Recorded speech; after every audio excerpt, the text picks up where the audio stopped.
तो Mendeleev's periodic table की आज हम बात करेंगे। सबसे पहले इसकी स्टेटमेंट देख लेते हैं। मेंडलीव साहब ने क्या कहा अपना लॉ देते वक्त। इन्होंने कहा भाई the physical and chemical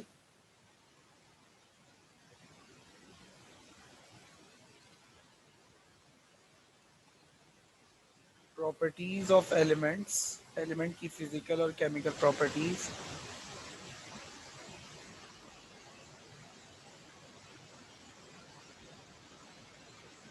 are periodic functions of their atomic masses। अच्छा, जैसे आप लोगों को याद होगा, आप लोगों को लास्ट टाइम मैंने न्यूलैंड लॉ ऑफ ऑक्टेव्स पढ़ाया था और उसमें न्यूलैंड ने कहा था एलिमेंट्स को in the order of increasing atomic masses place करो। तो हर आठवां एलिमेंट जो है था वो पहले एलिमेंट की प्रॉपर्टीज को रिपीट करता। ये न्यूलैंड भाई ने कहा था, ठीक है। न्यूलैंड ने क्या कहा कि भाई हर आठवां एलिमेंट पहले एलिमेंट की प्रॉपर्टीज को रिपीट करेगा अगर एलिमेंट्स को आप in the order of increasing atomic mass place कर दो। तो मेंडलीव का पीरियोडिक लॉ जो है वो ये नहीं है कि एलिमेंट्स में आपने हर आठवां एलिमेंट रिपीट करेगा। मेंडलीव ने भी यही कहा कि element should be arrange in increasing atomic mass. उसने एक टेबल बनाया मेंडलीव ने, और टेबल बनाकर उसने कहा कि भाई इस टेबल के अंदर मैंने जो एलिमेंट्स को रखा है ना वो in order of increasing atomic mass रखा है, यानी आहिस्ता आहिस्ता एटॉमिक मास जो एलिमेंट का है वो बढ़ता चला जाएगा, ठीक है ना। तो हर आठवां एलिमेंट पहले एलिमेंट की प्रॉपर्टी को रिपीट करेगा, ये तो कहा था न्यूलैंड ने। मेंडलीफ ने ऐसी कोई रिस्ट्रिक्शन नहीं लगाई। मेंडलीफ ने कहा कि भाई एलिमेंट्स के जो एटॉमिक मास होते हैं ना वो उनके पीरियोडिक फंक्शन को रिप्रेजेंट करते हैं, यानी कि उनके अकॉर्डिंग अगर हम एलिमेंट को प्लेस करें तो एक के बाद दूसरा एलिमेंट प्रॉपर्टीज को रिपीट कर सकता है।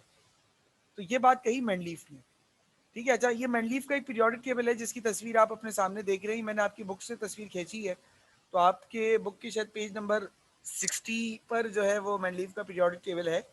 आप लोग अगर अपने सामने किताब रख लेंगे तो आप लोग को बेहतर अंदाज में समझ में आ जाएगा जो मैं समझाना चाह रहा हूँ। अब तक के आए हुए तमाम साइंटिस्ट में, न्यूलैंड हो, डॉब्रेनर हो, लेथरमेयर हो, इन तमाम साइंटिस्ट में सबसे ज्यादा अच्छा काम जो था वो मेंडलीव का था। मेंडलीव के काम को सबसे ज्यादा अप्रिसिएशन मिली और सबसे ज्यादा सराहा गया है। अब मेंडलीव ने एक पीरियोडिक टेबल दिया, इसके कुछ सेलिएंट फीचर्स हैं जो मैं आपके सामने अभी यहाँ पर बयान करूंगा। सेलिएंट फीचर्स क्या है मेंडलीव के पीरियोडिक टेबल के?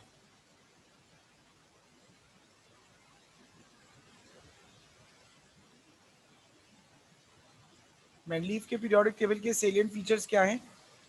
पहला फीचर ये है कि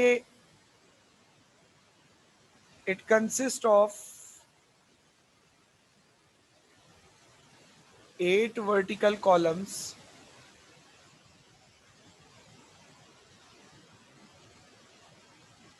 called as groups। ये 8 वर्टिकल कॉलम पर डिपेंड, मतलब इस पीरियोडिक टेबल में 8 वर्टिकल कॉलम है जिनको ग्रुप का नाम दिया गया। अब आप यहाँ देख सकते हो, ये जो है ये ग्रुप 1 है, group 2, group 3, group 4, group 5, group 6, group 7, group 8। ये आ गए आपके ग्रुप्स, ठीक है, ग्रुप 8।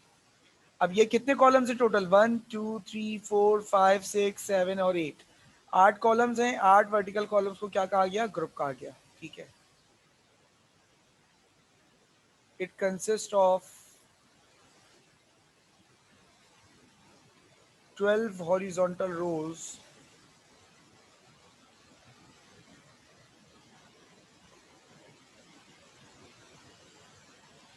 called as periods। इसके अंदर 12 हॉरिजॉन्टल रोज थी जिसको इसने पीरियड का लफ्ज इस्तेमाल किया, जिसके लिए यहाँ पर देख सकते हो एक हॉरिजॉन्टल रो ये है 1, एक ये 2, 3, 4, 5, 6, 7, 8, 9, 10, 11, 12। तो ये 12 हॉरिजॉन्टल रोज भी आ गई हमारे पास, ठीक है ना। तो ये तो इसके सेलिएंट फीचर्स हो गए कि ये पीरियोडिक टेबल जो है वो इसमें भाई इतने वो ग्रुप्स हैं और इतने इसमें पीरियड्स हैं। यहाँ तक बात समझ में आ गई? किसी को अगर अभी तक कोई सवाल है तो पूछ सकता है वो।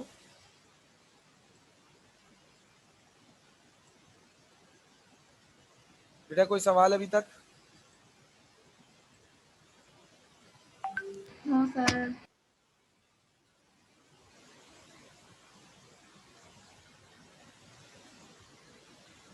ठीक है, अब दूसरे नंबर पर आ जाते हैं, एडवांटेजेस।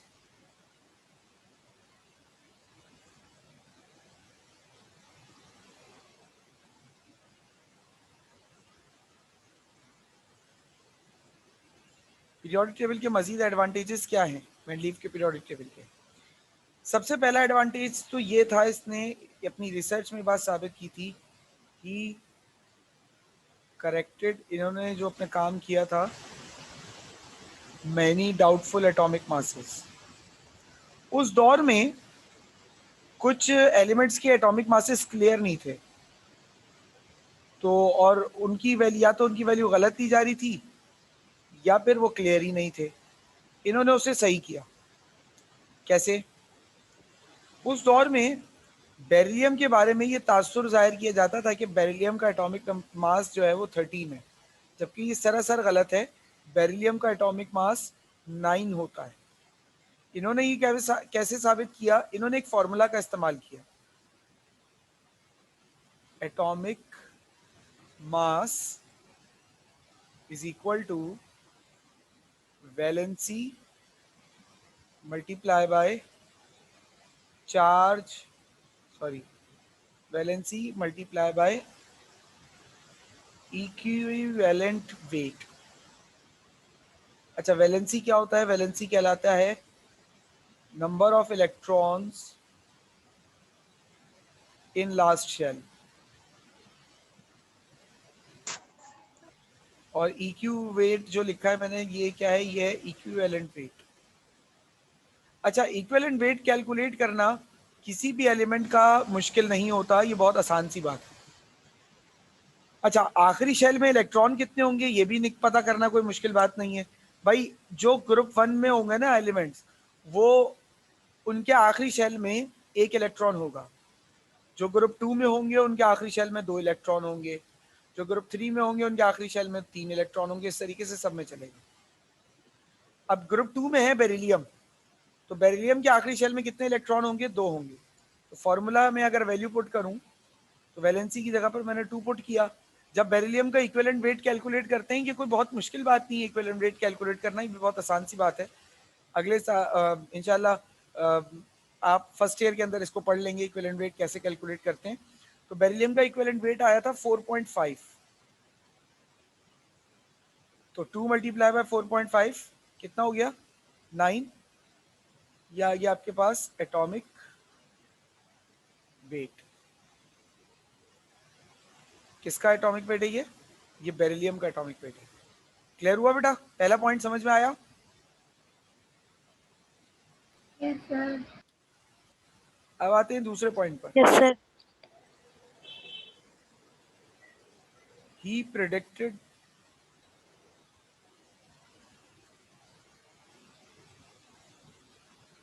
about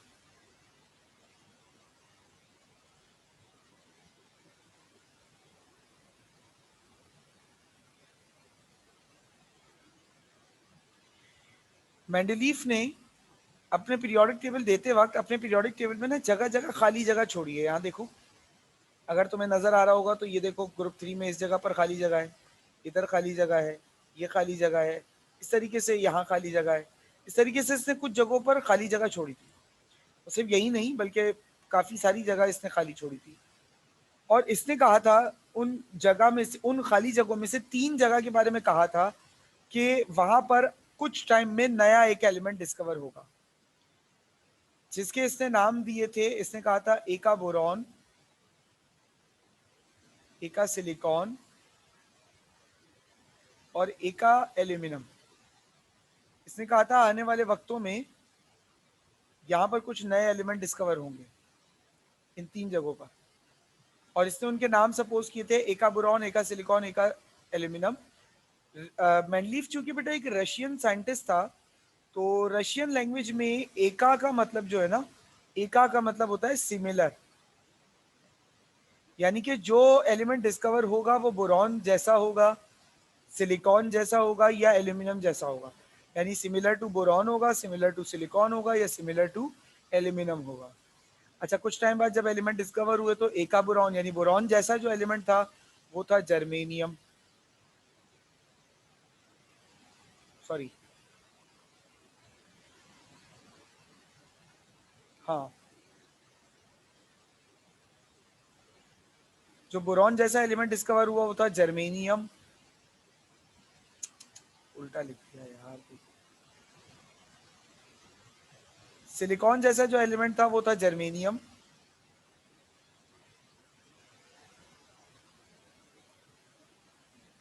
बोरॉन जैसा जो एलिमेंट था वो था स्कैंडियम, और एल्यूमिनियम जैसा जो एलिमेंट था वो था गैलियम। ये तीन एलिमेंट्स बाद में डिस्कवर हुए जब न्यूलैंड ने मैंडलीफ ने सॉरी अपनी प्रिडिक्शन की 1869 में। तो ये तीनों एलिमेंट्स 1871 तक 2 साल के अंदर अंदर डिस्कवर हो गए थे।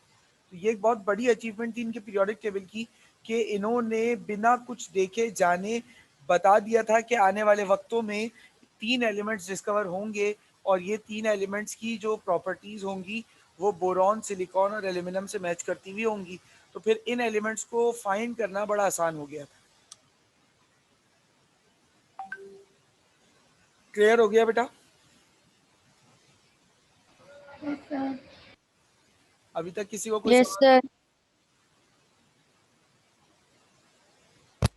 Yes sir. अच्छा, तीसरी जो इनके पीरियोडिक टेबल से हमें बड़ी अचीवमेंट मिलती है वो क्या है? वो ये है कि it leads to systematic study of elements.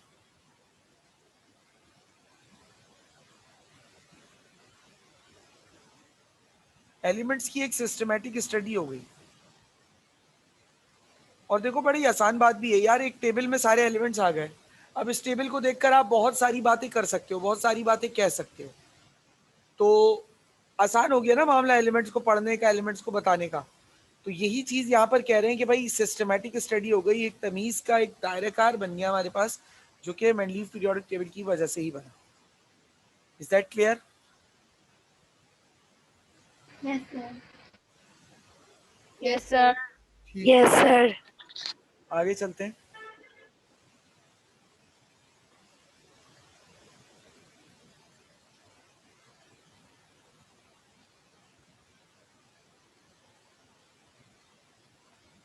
अब मेंडलीव की पीरियोडिक टेबल के कुछ डिसएडवांटेजेस भी हैं, वो पढ़ लेते हैं। सबसे पहला disadvantage, no place for isotopes.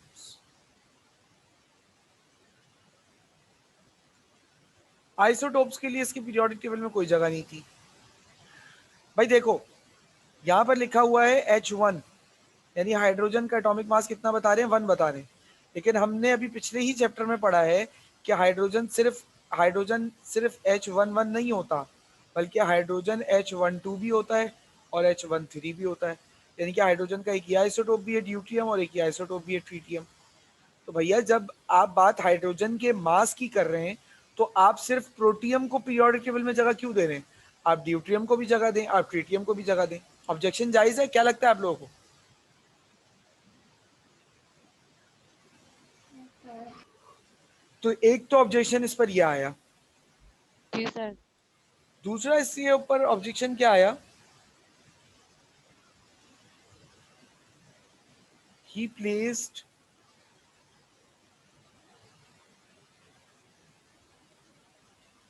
Higher atomic mass elements before lower atomic mass elements।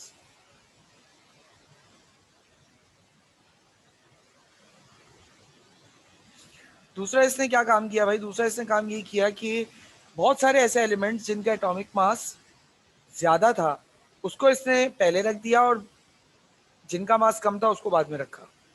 देखो, इसने खुद कहा एलिमेंट्स में जो प्रॉपर्टीज है ना एलिमेंट्स की, वो पीरियोडिक फंक्शन है किसका? एटॉमिक मास का।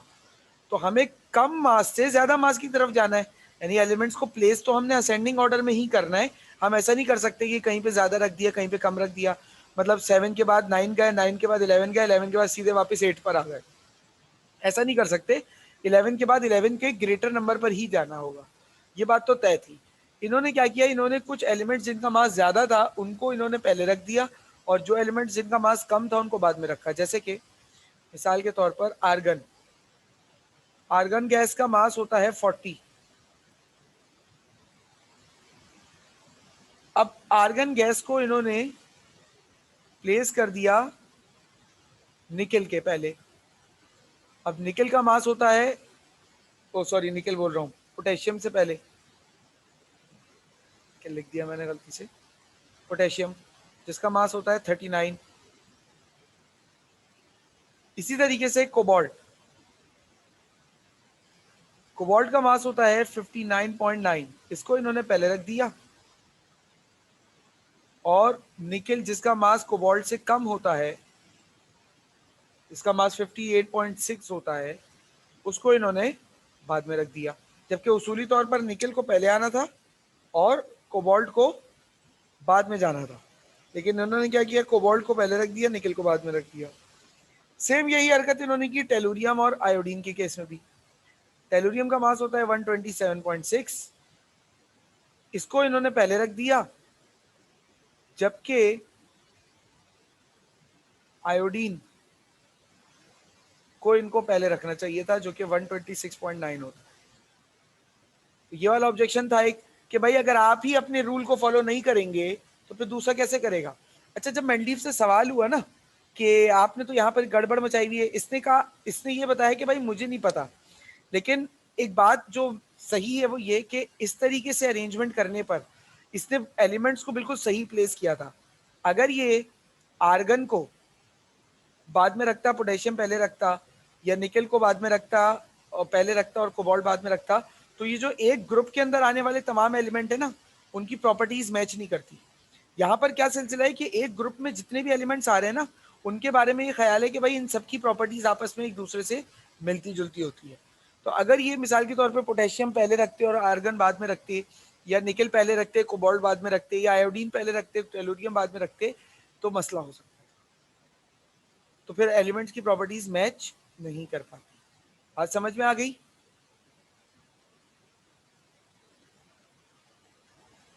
जी सर। अच्छा, तीसरी और मेरे ख्याल से बड़ी गलती, तीसरी एक बड़ी गलती इन्होंने क्या की,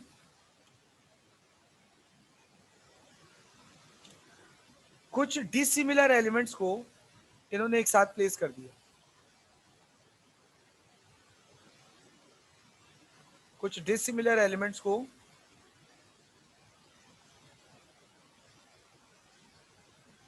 एक साथ प्लेस कर दिया, जबकि उनकी प्रॉपर्टीज आपस में मैच नहीं कर रही थी। जैसे मैं मिसाल देता हूँ, वापिस आओ पीरियोडिक टेबल पे, ग्रुप 1 में देखो, पहले लिखा है हाइड्रोजन, फिर लिखा है लिथियम, फिर लिखा है सोडियम, फिर लिखा है पोटेशियम, फिर लिखा है कॉपर, फिर लिखा है रुबीडियम, फिर लिखा है सिल्वर, फिर लिखा है सीजियम, और फिर लास्ट में लिखा है गोल्ड AU। अब ये देखो, कॉपर, सिल्वर और गोल्ड जो है, जिनके जिनके साथ ब्रैकेट लगा हुआ होगा, ये जो एलिमेंट्स हैं इनकी प्रॉपर्टीज आपस में मैच करती है, मैं मानता हूं। लेकिन इन तीनों एलिमेंट्स की प्रॉपर्टीज बाकी के 5 एलिमेंट्स की प्रॉपर्टीज से मैच नहीं करती। और ये जो बाकी 5 एलिमेंट्स हैं इनकी प्रॉपर्टीज आपस में मैच करती है, लेकिन इन तीनों से मैच नहीं करती। इसकी अब एग्जाम्पल के लिए क्या, कॉइनेज मेटल्स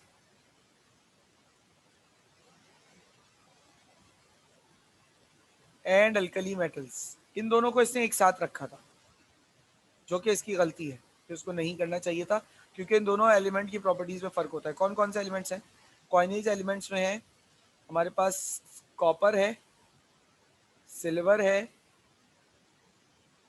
और गोल्ड है।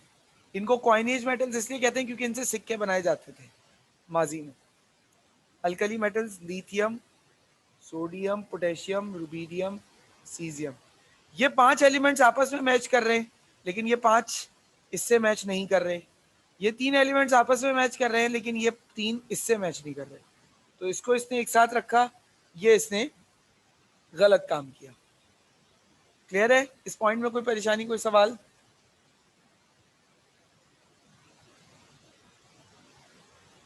No sir. No sir. Okay, अगली प्रॉपर्टी क्या है मेरे पास? अगला डिसएडवांटेज क्या है? सिमिलर एलिमेंट्स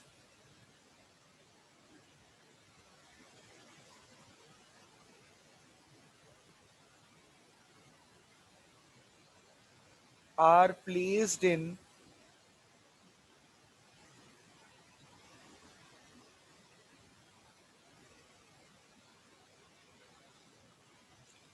कुछ ऐसे एलिमेंट्स जो सिमिलर थे प्रॉपर्टीज में, लेकिन इसने उठाकर उनको अलग अलग रख दिया, जैसे कि बेरियम और लेड। इनकी प्रॉपर्टीज सिमिलर होती है, काफी हद तक मैच करती हैं, बट इसने क्या गलती की? इसने इनको डिफरेंट ग्रुप्स में प्लेस कर दिया, but place in different groups.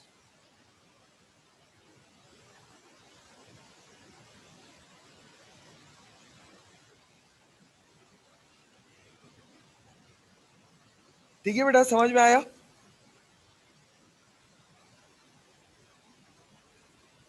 Yes sir. Yes sir. Yes sir.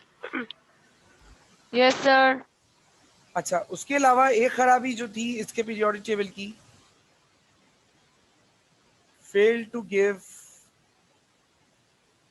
Idea of atomic structure.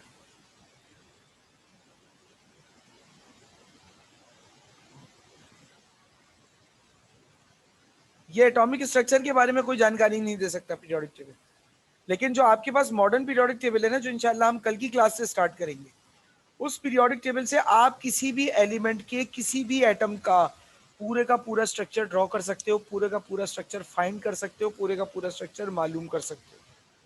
लेकिन मेंडलीफ के पीरियोडिक टेबल से आप ऐसा कोई काम नहीं कर सकते, क्योंकि मेंडलीफ ने अपने पीरियोडिक टेबल में एटॉमिक स्ट्रक्चर को ना ही कुछ एक्सप्लेनेशन दी है, ना ही इसके बारे में कोई बात की।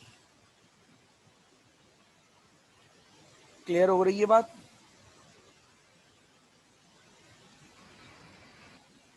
Yes sir. कोई सवाल इस पूरे टॉपिक से रिलेटेड? लॉन्ग का क्वेश्चन है, ये आता है बेटा अक्सर, इसे देख लीजिएगा। अच्छा, याद रहे कि आपका कोर्स इस साल रिड्यूस हुआ है, लेकिन मैं रिड्यूस कोर्स नहीं पढ़ा रहा, मैं आप लोगों को पूरा कोर्स पढ़ा रहा हूँ। अब रिड्यूस कोर्स आप लोग खुद देखिए और उसी हिसाब से तैयारी कीजिए कि क्या रिड्यूस कोर्स में काट दिया गया है, किसकी तैयारी करनी चाहिए, किसकी तैयारी नहीं करनी चाहिए। लेकिन अगर आधा अधूरा तैयारी करोगे तो ये आगे चलकर प्रॉब्लम्स बनेगी, बाकी आप लोगों की मर्जी है। ठीक है भाई? तो मैं तो खैर फिर भी पूरा ही पढ़ा रहा हूँ आप लोगों को। तो ठीक है भाई, क्लियर है?